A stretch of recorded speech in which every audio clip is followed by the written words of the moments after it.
After bickering for about a half an hour, we've nailed down a rundown. I think this Buffalo End Zone podcast might get a little bit salty, everyone. I'm Kevin Carroll. Thanks for joining us. And I'm Jon Scott. Saying thanks for joining us is how you always end the podcast. So, I mean, are you ready Here we go. To be over? We're off to a start. I am I talking to you for the last half hour.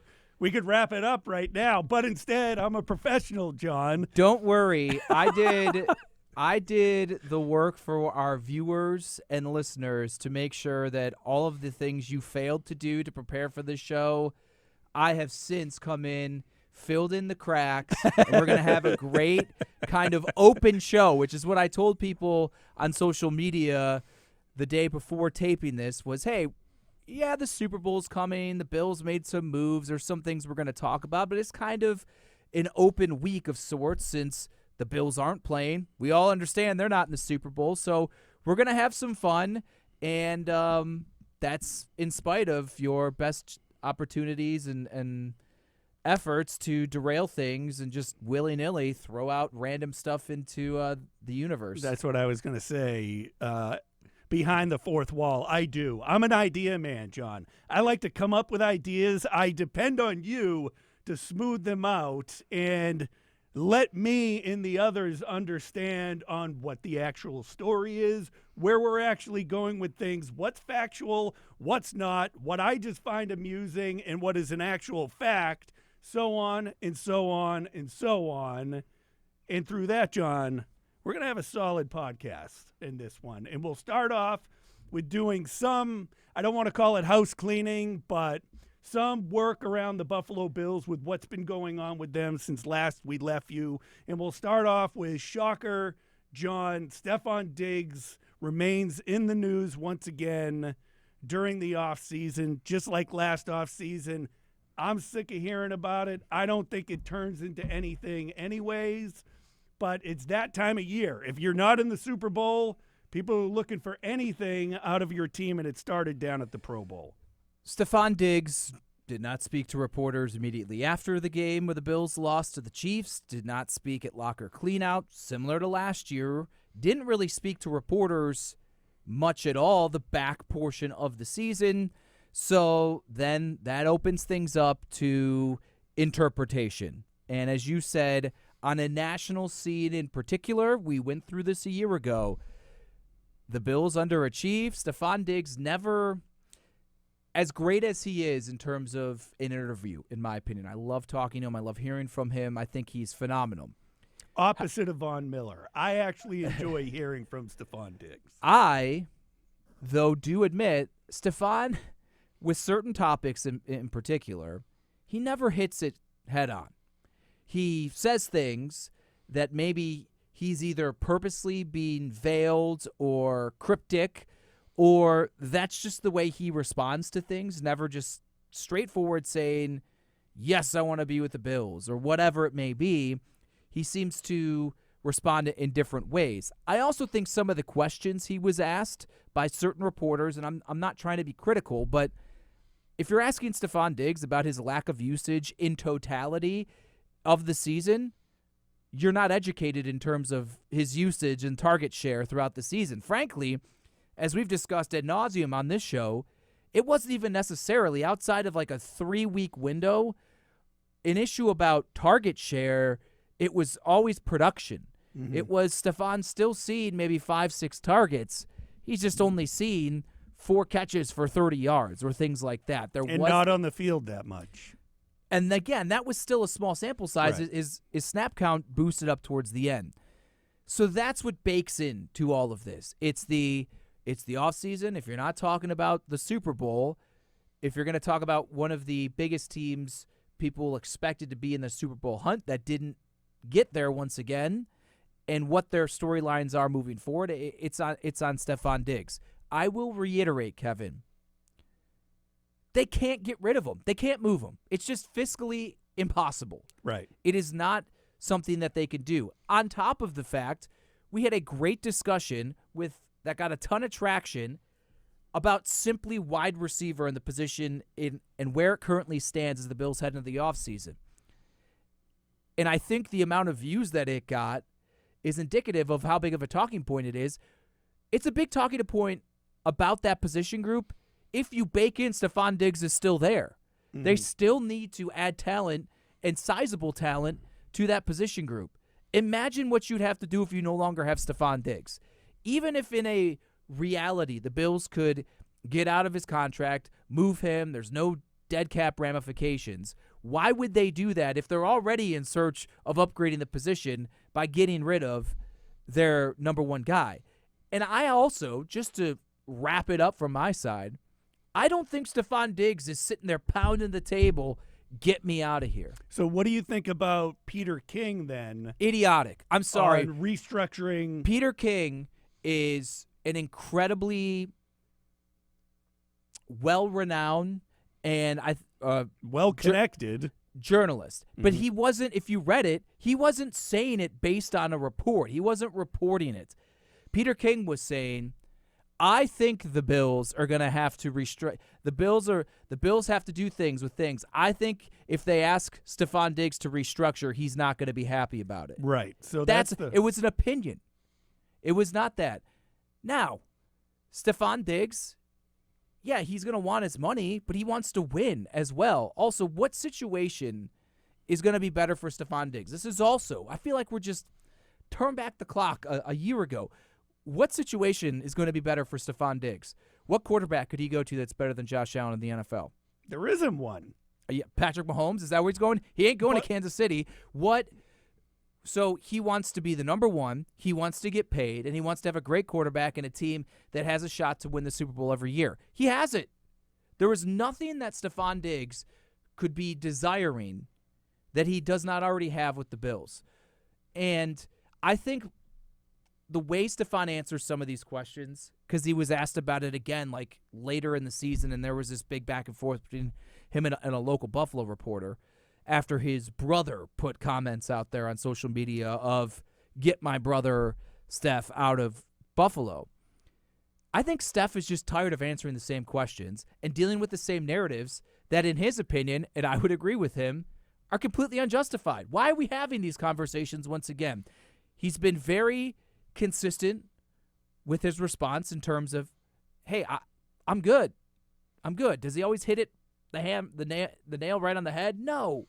But I think he answers the same stuff over and over and over again, and that's just where maybe he starts saying, like, why are we having these conversations? Listen, like, they got to do what they got to do if they got to do it, but, like, I'm good.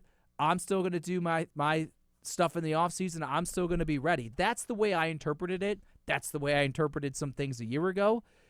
And I don't think last year's situation is the same as this year's. Stefon Diggs did not storm out of the Bills' locker room after the loss to the Chiefs and have to get corralled back in before Sean McDermott addressed the team by a teammate. That didn't happen. So to me, it's much ado about nothing. I think it's just stirring the pot from an outside national perspective. And yes, some of these quotes are coming directly from Stefon. So, and they're not, again, yes, I want to be with the Bills. No, I don't have a problem with Josh Allen. No, I don't have a problem with Joe Brady. It's not that simple, but he didn't say anything that makes me think, oh boy, buckle up, here we go again, outside of the ESPNs and the other national pundits just continuing to poke the bear a little bit and bring it up in conversation over the next however many months, because we're not going to hear from Stefon or see him until probably minicamp. Right, and we'll close with this. I didn't take from anything about Stefon Diggs right now that it's any different than last year. That I didn't get a vibe that he was looking from just saying that to move on. And I talked to Fred Jackson, John, former Bills running back, during our final show of the season after the Bills lost to the Chiefs, about being a player and how they deal with the same thing being asked of them over and over again. And Fred didn't get too deep into it, John, but it's just interesting to get a former player's perspective because he agreed with this beforehand.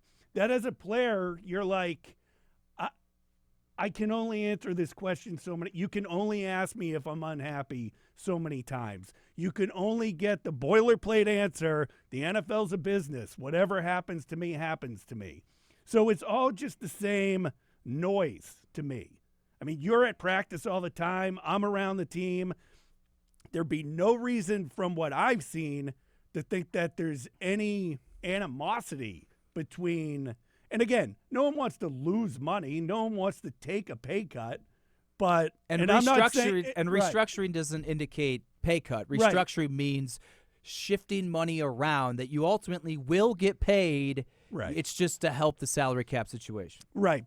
I think sometimes the viewer out there just views it as, but at any rate, I don't think there's any smoke there. I don't think there's any fire there. I think we go to St. John Fisher in the summer, John, and he's there and he speaks to the media and everything's hunky-dory. Right. And it would not surprise me if we don't see him during OTAs once again. You know what? I'm sorry. I like it because it starts the content churning of the fresh season going. Who cares if Stefon Diggs is at OTAs? Who cares if any of these veterans are at OTAs? It doesn't really matter. Yes, there's team building, there's all this, and for the optics, sure. Does it have any effect on what the Bills did against the Kansas City Chiefs in the postseason that Stefon Diggs was not there for all of OTAs last year? No, you probably weren't even thinking about it, to be honest with you. I forgot about it, right? You even forgot by the time after Steph addressed the media at the beginning of training camp. After that, moving forward, you didn't even think about it because you know what? Did you see Stefon Diggs barking at anyone on the sidelines like he was late last season? No. Did I see any discontent or separation at practice, in the locker room, inside the facility all season? No. Saw nothing. Stefon Diggs was really no different to me in the way he acted and handled himself this season than the previous three before it. And only after the last one, and I think it truly was because Steph was so demonstrative on the sidelines, because he left the locker room before McDermott addressed the team. I thought, okay, this has legs to actually discuss.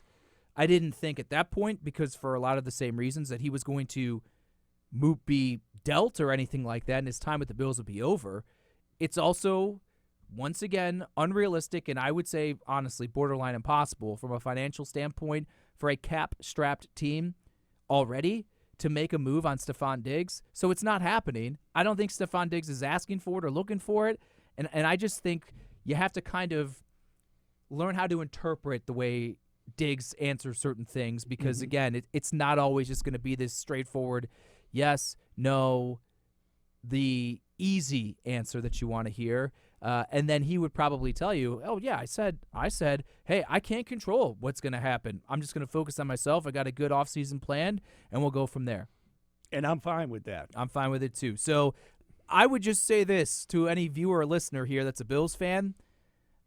I wouldn't take too much credence into whatever you may see or hear from this past weekend or even moving forward about Stefon Diggs. Okay, one thing we know is now happening is Bobby Babich is now the defensive coordinator for the Bills. That happened when last we left, or actually after we left. Still unclear if he's going to be calling plays, John, but this is a decision that you and I both talked about that basically really had to be made. I mean, he was getting head coaching interviews or requests or looks. Who am I thinking of? Joe Brady had an interview. Oh, it was with the Joe Falcons. Brady then. Don't worry. I told Corrected you people, once again.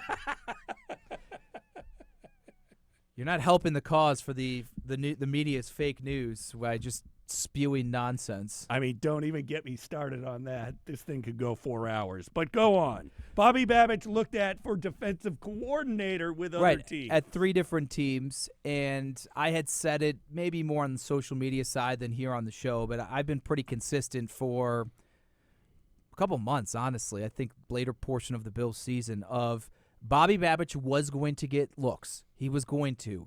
He's young. His track record as a position coach is phenomenal with all pros like Jordan Poyer and Micah Hyde when he was with the safeties. Matt Milano last year, first-team All-Pro. I thought Tremaine Edmonds had his best season. Then this season, you could even say Terrell Bernard, as his first year as a starter, was sensational, should have maybe gotten more love on the Pro Bowl and All-Pro lists. And even someone like Tyrell Dodson, who was incredibly complimentary of him, and when Babich was named as the defensive coordinator. He did an incredible job at those spots. And as I had said in conversations I've had with Bobby in the past year plus since he moved to linebackers, I mean, this was a move from safeties to linebackers kind of ushered by Sean McDermott to say, hey, this will help you diversify, get a better understanding for the full defense as a whole, and then that maybe positions you best to be a defensive coordinator. Lo and behold, it ultimately is here. The big question, which won't be answered until probably we'll hear from Sean McDermott at the Combine at the end of February, will be the first opportunity. You going to the Combine? Nah, that's a good question. Let's put a prop bet on that. How many days before the event starts will John know if he's going to be gone for a week? 2. Yeah, over under 2.5? Yeah. I don't know. I may take the under.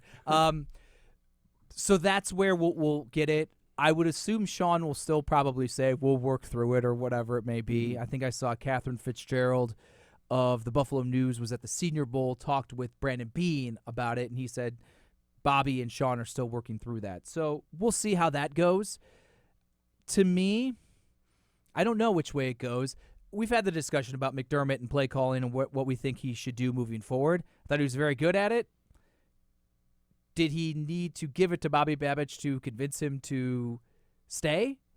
And is it best for McDermott's ability to oversee the entire team if he hands off those responsibilities once again?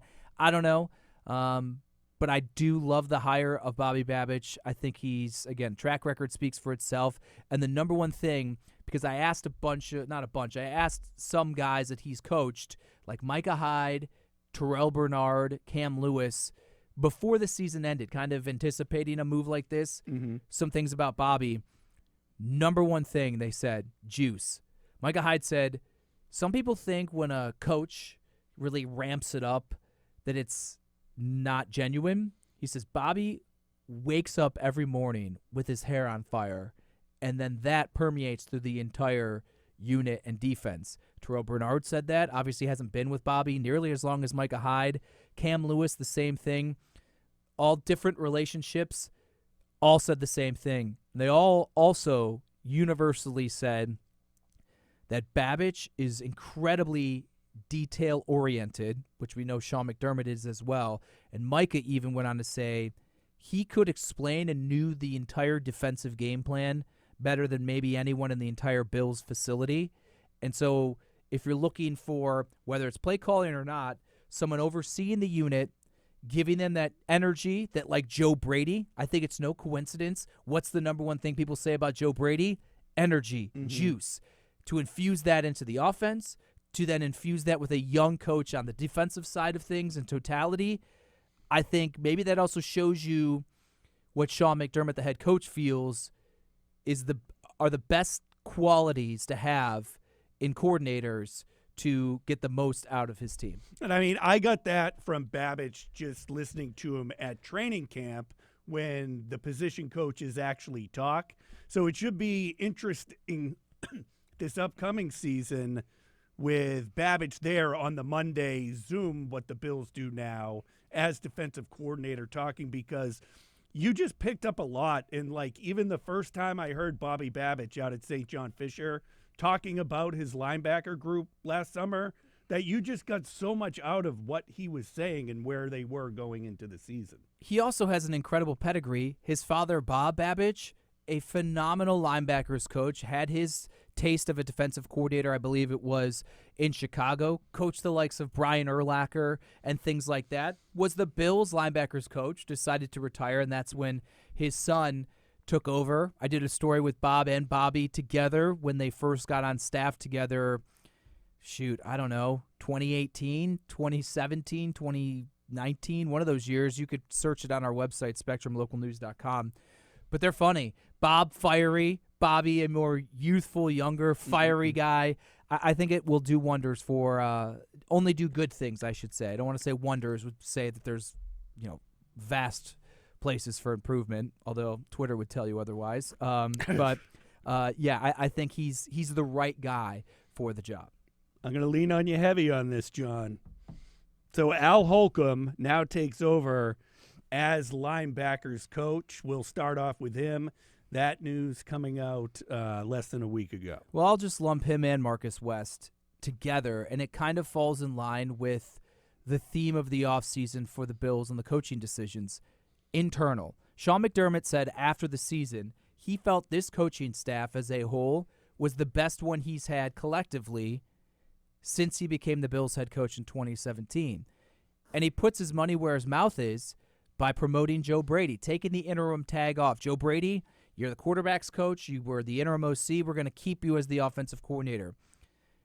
Bobby Babbage, elevated, promoted to the defensive coordinator position, and then they backfill linebacker with Al Holcomb, who was a defensive assistant this year, and then you slide Marcus West into the defensive line role after being the assistant behind Eric Washington, who left to become Chicago's defensive coordinator, keeping everything in-house. And to me, there's this conversation of, well, is that a good thing or a bad thing? To me, I see no problem with it. I think it's continuity is good, especially in the coaching ranks. Holcomb and West had only been on the coaching staff this past season. So anyone who their pushback to these types of decisions would be, well, look what happens to the defense in the most critical moments. They always falter. It's their worst performances. Why don't you infuse new coaches into these positions to try to get some different results? To me, I'll tell you this. I didn't see as much of Al Holcomb because he was more of a, again, like not advisory, but just kind of, he did a lot with the secondary, but was not as integrated into the coaching hands-on wise as like Marcus West. How they would sometimes divide portions of practice was Marcus would take the defensive ends and Eric Washington would take the interior guys. Marcus West brings a lot of juice too. And you're starting to see this theme. Again, I think Al Holcomb maybe has it in him. He's not as young as Marcus West. He's not as young as Bobby Babbage, I don't believe. But you're seeing this. Again, the uniform vision and traits that this coaching staff seems to all or largely have in some of these newer positions, I think it's fine. And say what you want about the defensive line and the way they played against Kansas City, without question, worst performance of the year. But if you're open to just looking at the season as a whole, I think the defensive line was very good. You put some of that on certainly Eric Washington as the defensive line coach. I think Marcus West deserves some credit as well. I think you're right. Real quick, this is off script. Hope you don't mind. Ken Dorsey finally introduced by the Cleveland Browns. Did you take anything what he said? I know he inferred that it was basically McDermott's decision to move on from him. I just took that as him talking in generalities. I mean... Well, who else decision would it have been? Right. But when you see online that it was solely just McDermott just fired him one day, like you get that vibe on Twitter, I don't...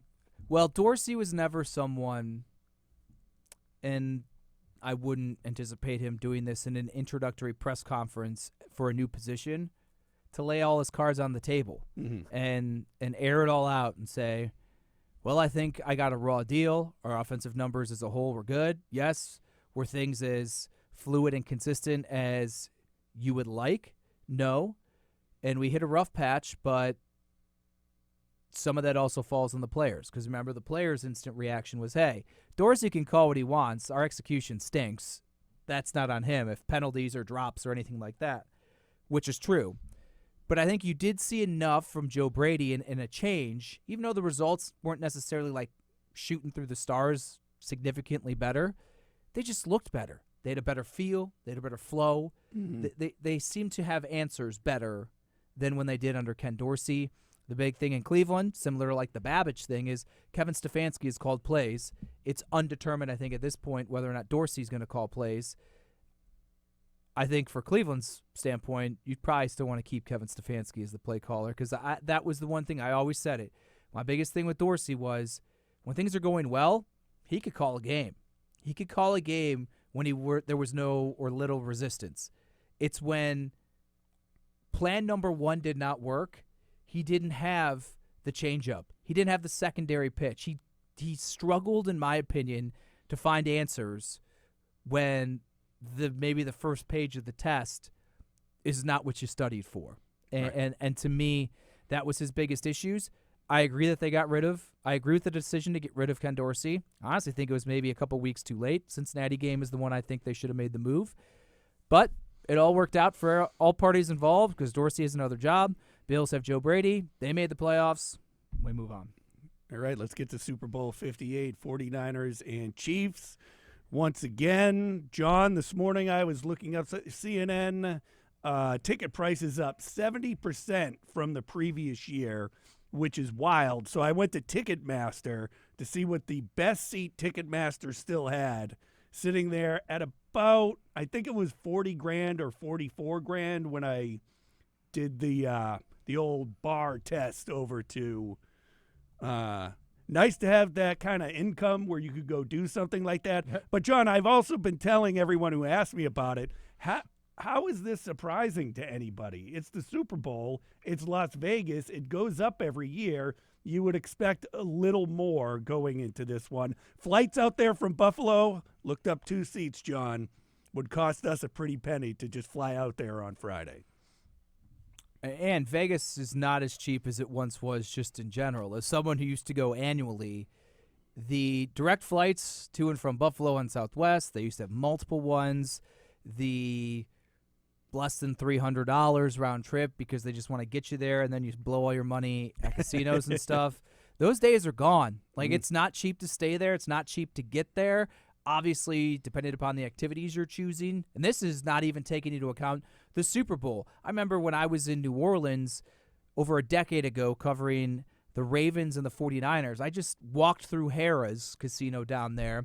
Minimum table at night was $50. And so, obviously, there's only Harrah's and maybe one or so other casinos in New Orleans. You got everything under the sun in Vegas. But I have been to Vegas when the Super Bowl wasn't hosted there, but Super Bowl week. And yeah, some of the prices of tables and things like that go up. So ticket prices and everything else around Vegas with the game there, that is not surprising at all. If you're going, God bless. But check out the slap fight on Friday. That's right. Buffalo Soldier, Nate Bernard. So you mentioned you were at a Super Bowl. Were you there for Media Day, the circus that is Media Day? I've done two. Everything. I've done two. I did one in Indianapolis, and I did one in New Orleans. That's right. You were on the front page of a newspaper or something? I was on the front of CNNSI.com when that was a thing. Yeah.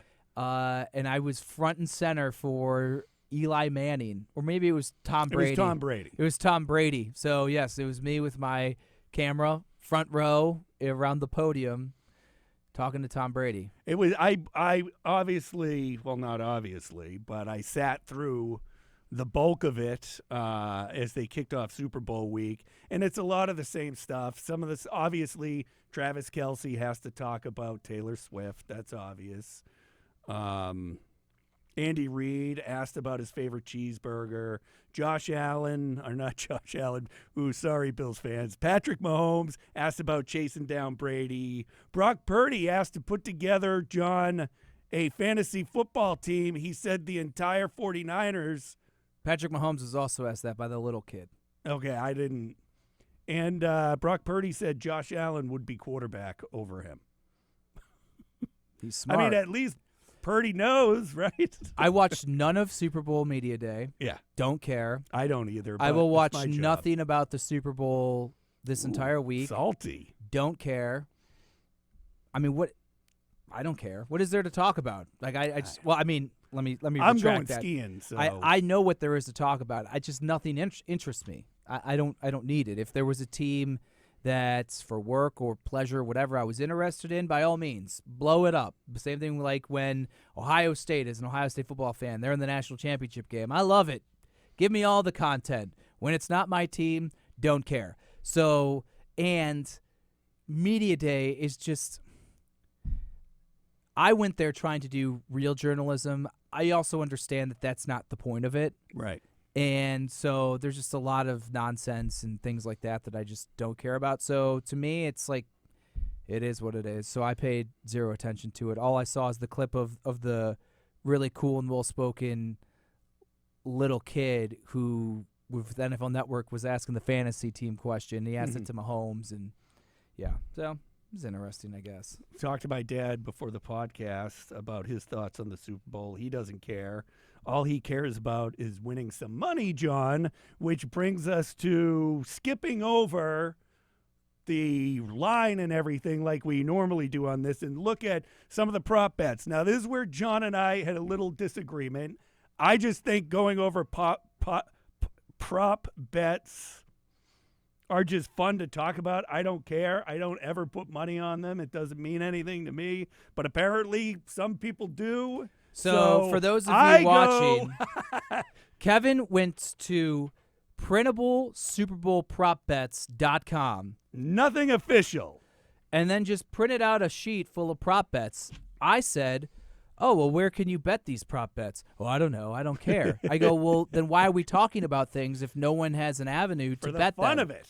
So the Super Bowl and the prop bets from a gambling standpoint are what are fun. Obviously, winning money is fun. So, like, if you just want to do the over-under, the traditional things, that's cool. But you don't get these other unique things to bet on in any other game but the Super Bowl. So the national anthem, Kevin, and I think, what did I find this on? FanDuel. Yeah. So you could bet Reba McEntire singing it, country star. The over-under, at least according to printable Super Bowl prop bets, is 90.5 seconds, so about a minute and a half. Is she going to hit a minute and a half, or is she going to go over? There's stuff, I guess she sang the national anthem for the 1997 World Series, which even as a Cleveland fan, I was 13 years old. I did not care or pay attention to the length of the national Fair anthem. enough. But there is some history if you want to deep dive into that. Just for fun, Kevin, you taking the over the under at 90.5 seconds for the national anthem. I filled out this sheet in the newsroom for Tony Nelson, former photographer. Now, I don't know what he does. But I say I'm taking the under, John, in this with Reba McEntire singing it. I think that's good. I think I'll take the under as well. Coin toss is a traditional one. I won money when the New England Patriots played the Atlanta Falcons, and I was in Vegas for that. That was one of the bets that I won. I actually won all of my bets because of that comeback. Heads or tails, Kevin? Tails never fails. Been saying it since I was in junior high. You get taught that. You don't back off of it if that's what you were told. I don't like that we agree, especially after our lovely conversations before. So all the stuff during the game, whatever. Let's get to halftime, which this is going to be interesting because of what you told me about this before. Usher is performing at halftime. I love Usher. I love it. The Confessions album is incredible. I have it on my phone, my iTunes. It is filled with bangers and hits. It is so good.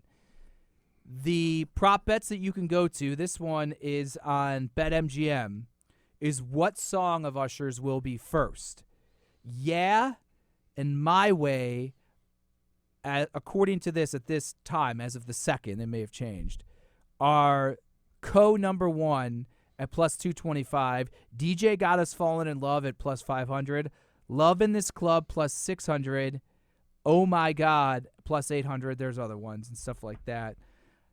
Kevin, as a big-time Usher guy that you are, do you have a guess for what will be Usher's first opening song? It's been fair to point out that I have not listened to new music probably since 2013 or so. You realize these songs came out in like the 2000s. Let me finish. Okay. See, this is what John does. Before I get to my point, he jumps down my throat.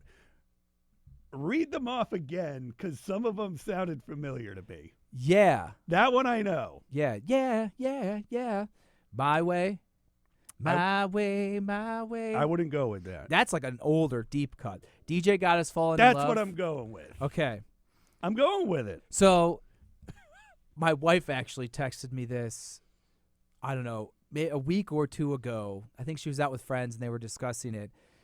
You got to think, what my rationale for this is as country music starts playing in my headphones, not Usher, that would be sweet, is what has a great like opening beat. And to me, yeah.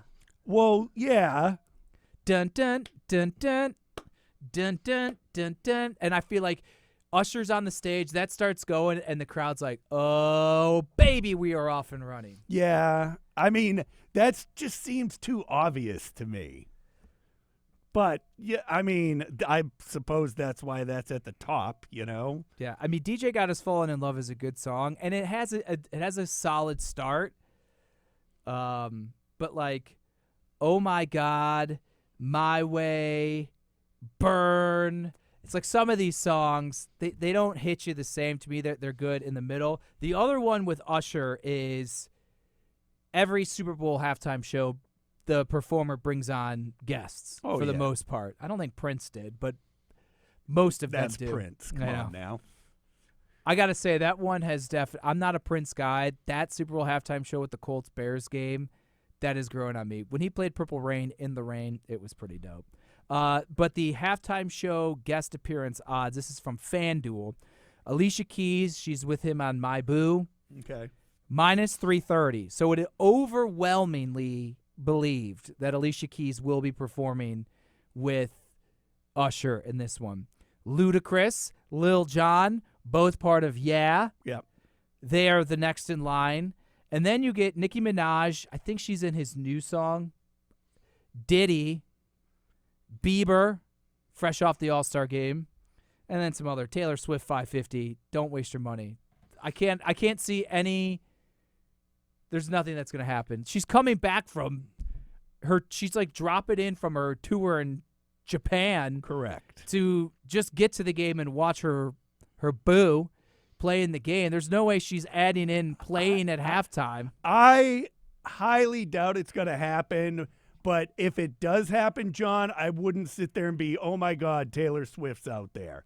It just seems like it's put on a silver platter for fans of the NFL and the Swifties that all started following the NFL this year to throw out a little nugget, maybe like right at the end, the last part. No, she has no time to rehearse.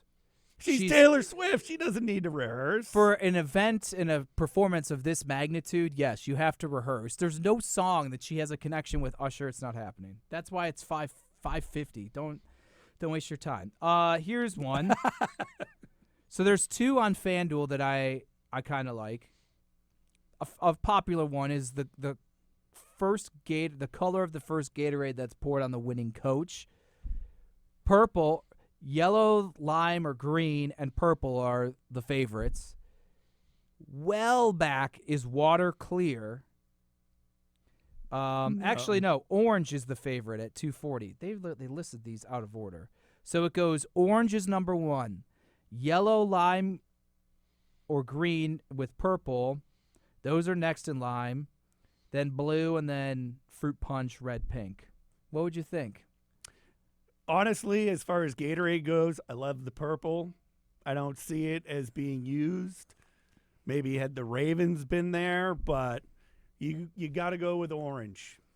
Always go with orange. Okay. It's a safe bet on the sideline. So here's one that I like, and we'll wrap unless you have something else with prop no, bets. we scrubbed my. I know. Yeah, yours stinks.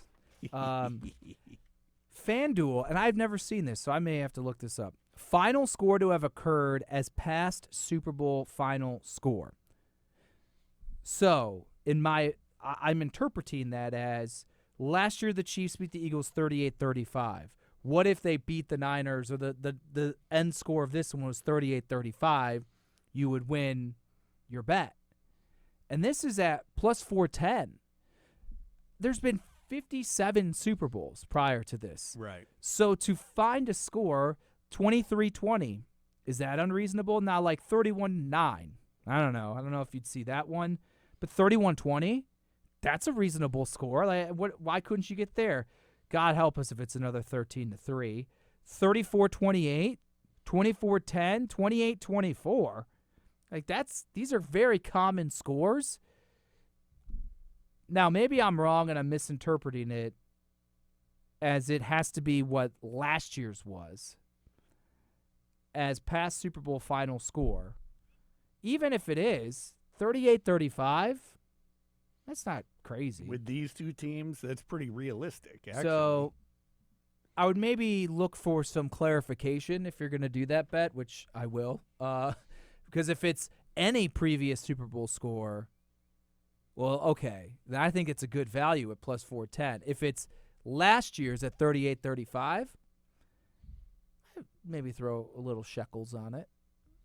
Wouldn't it say previous Super Bowls if it wasn't last year? Maybe you're right, Kevin. I'll give Holy crap! I'll give you credit as we're rounding home here, rounding third, heading home to build up your confidence. John, we spend the better part from August basically until now focusing on football and the Buffalo Bills, football, college football, all this. Now comes the time of year, John, where there's other things to sit there and watch and just zone out and get into binge watching shows, checking out documentaries and whatnot. I mean, you and I talked a little bit beforehand on one we both agreed on that we had both seen. We can start there or end there. I think we could kick things off there, and I believe it's called The Greatest Night in Pop. Correct. I looked it up, yes. And it's about We Are the World came together in the early 80s, and the minutia and all the little pieces that had to come together in order to pull it off. And what I didn't know, and I was a kid then, I remember the whole We Are the World thing.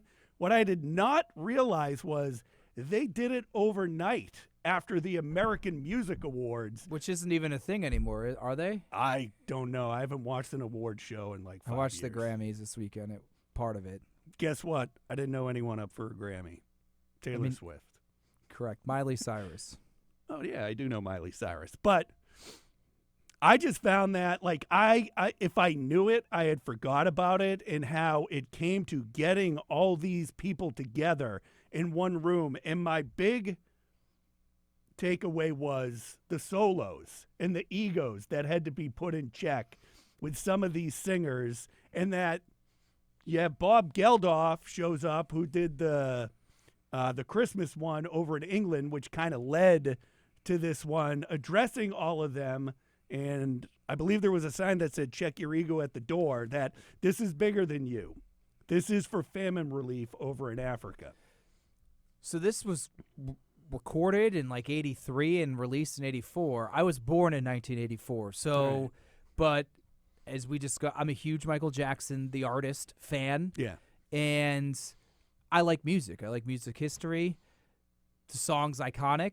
I think even if you're of a younger generation than me or you still probably, I assume, know it, right? Mm-hmm. Although I was talking to someone the other day about how it seems like all entertainment now, these TV shows and movies and stuff, is catered towards like my generation of people who grew up in the 90s. So, which I like. So a documentary from something as iconic of the 80s into the 90s makes sense. But it's interesting. I mean, I looked at it also through the lens of now. So it would be basically like the Grammys happened on Sunday. Every major artist that was nominated for a Grammy stayed in Los Angeles, went immediately secretly of sorts, because now you could never really do it secretly, but somehow they secretly, you take 30 of them, 40 of them, you ship them over to a recording studio, and they all collectively put together a song that also was ultimately written in a matter of days by Michael Jackson and Lionel Richie. And that everyone received a tape recording of the song. Right. Like, hey, listen to this. It's wild, man. So if you like music and you know the song We Are the World and want to get a backstory, was it like an hour and a half, 2 hours, hour and a half? It was an hour and a half. It's on Netflix. Or if you like looking at old 80s style clothes and cars driving around L.A., that was fun. John, the one thing that I got locked in on, and this is not something you just binge in one day, is The Strange Case of Natalie Grace. I watched it on Max. My wife and I had trouble shutting it off at times. It's 2 seasons. There's a 3rd season coming out, but the gist of it is, have you ever heard of the movie Orphan? No. Okay, so Well, the movie, maybe I've heard of it. Movie Orphan is this family adopts a little girl out of Ukraine. It turns out the little girl is actually an adult with some disease that leaves her looking like a child. She tries to kill the family. Orphan came out before this story.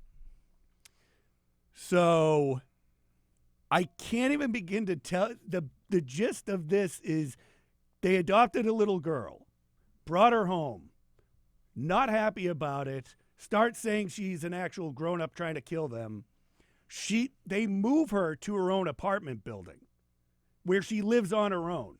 Still no proof anywhere, but through some finagling, they have a court deem that she's over 20 years old. And then you end up hating everybody and feeling bad for everybody off and on throughout the entire show.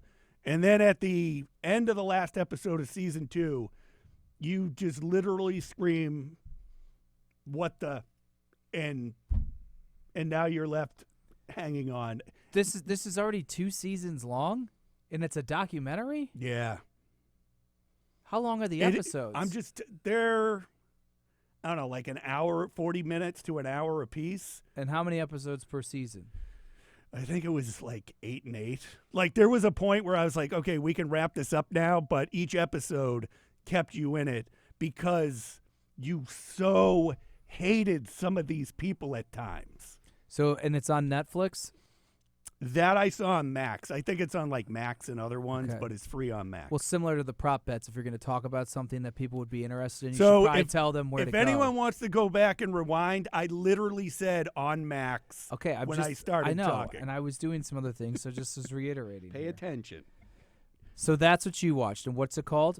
It's called The Strange Case of Natalie Grace. Okay. So my wife and I, big Star Wars fans, what we watched, we started late to the party, real late. Ahsoka Okay.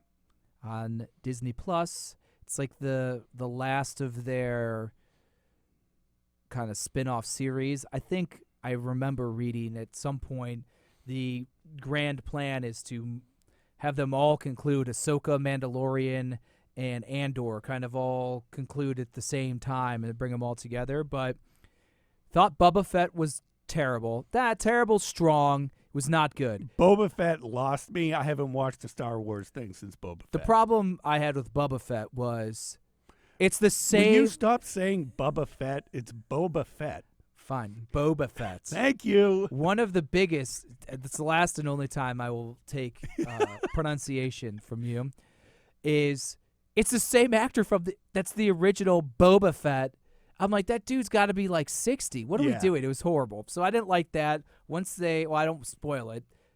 It gets better at the end because they do something to basically bring another character in that kind of reels it in.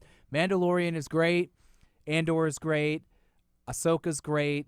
So I think they did a good job. If you're a Star Wars fan and you never saw Obi-Wan Kenobi, that was like a year or so ago. Yeah. That was maybe the best one I think that they've done. I want more of it, but it's not going to happen. So that's what we watched. I've been Netflix has a couple old seasons of The Real World that I've watched. Oh, my wife and I started doing that too. They have Las Vegas, which is arguably, if you're a Real World fan or nostalgic. We did Vegas and Austin we just watched. Right. So Vegas is arguably the best season they ever did of The Real World. And Austin is memorable as well. So yeah, that's kind of like from streaming services, things I've watched. Like I've said, I'm into the NBA, I'm into college basketball. Vegas also one of the most degenerate, might be the wrong word, but just what happened in Vegas. Well, needed to stay in Vegas. They lived in the Palms Hotel. I mean, what do you expect? And they didn't I've like been to the Palms. these. I mean, John, the one other thing I do, which I started doing when the playoffs started for the Bills, and I stumbled on this by chance, looking for something on YouTube, was I found full game simulations of games coming up. So I simulated the Steelers-Bills. Worked out fine. I think I even simulated the Dolphins-Bills going in there. And then whoever was doing them kept updating them. There is one out there, John. They're 2 hours apiece. They are long. But they do have the Bills 49ers Super Bowl if you want to torture yourself as a Bills fan and see what Madden predicted would have happened in it. And then I took and downloaded an all-time team, and with the Bills, Thurman Thomas, the starting running back, O.J. Simpson, the backup, Andre Reed, 1, Stefon Diggs, 2, Josh Allen, the starting quarterback over Jim Kelly, which makes sense with him being the cover boy. Well, and I think even Jim would say talent-wise, raw talent-wise, Josh hasn't accomplished what Jim did in a career. And I think talent for talent, toe for toe, Josh Allen, I think even Jim would say is better. You know what's interesting? What about no Eric Moulds? I think that like these things are just something one person does, and you can go find them and download them. So it's like the Miami Dolphins all-time team didn't have Mark Duper or Mark Clayton on it, or Larry Zonka or anyone. So it can kind of be it's hit or miss with certain teams, John. But the one thing I'm going to do after this is go home, Waste Management Tournament, PGA 2K, get around to that and get ready for it, because that is one of the greatest golf tournaments of the season. It really is. So Kevin's going to be off next week following the Super Bowl. I'm going to try to cook up something special for the podcast for then. In the meantime, on top of this, you still can go and blow through, if you haven't yet, our position-by-position offseason outlook episodes. We went quarterback, running back, all the way through.